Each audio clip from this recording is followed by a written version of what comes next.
Salut à toutes et à tous, c'est l'astuce du coach. N'oubliez pas de vous abonner à cette chaîne. Alors, aujourd'hui, je vais répondre à une question que vous m'avez posée.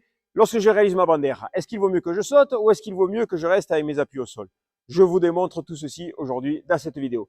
Donc, premier cas de figure, je dois sauter. Donc, je prépare ma bandeja, je vais sauter et je vais frapper ma balle. Regardez un petit peu ce qui se passe. Lorsque je retombe au sol, je suis toujours avec ma dynamique vers l'arrière. D'accord? Donc, je vais retomber vers l'arrière.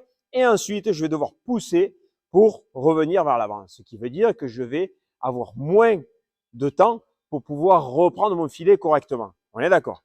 Deuxième cas de figure, j'ai mes appuis au sol. Donc, je vais partir vers l'arrière, je m'arrête ici, j'ai mes appuis au sol et là, je vais frapper ma bandeja. Je suis déjà sur cette dynamique de course vers l'avant. Donc, je vais arriver plus vite vers le filet. D'accord? Donc, est-ce qu'il vaut mieux sauter? Est-ce qu'il ne vaut mieux pas sauter?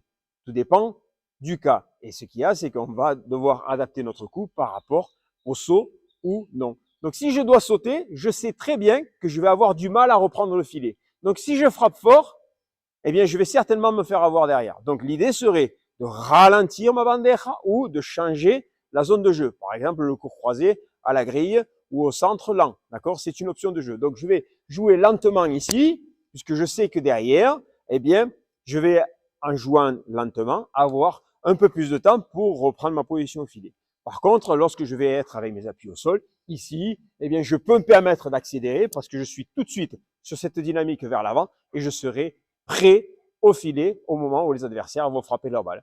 Donc, je vous invite à faire les deux, pas à choisir plutôt l'un que l'autre, mais à bien choisir le coup que vous allez réaliser si vous devez sauter ou si vous restez avec vos appuis au sol.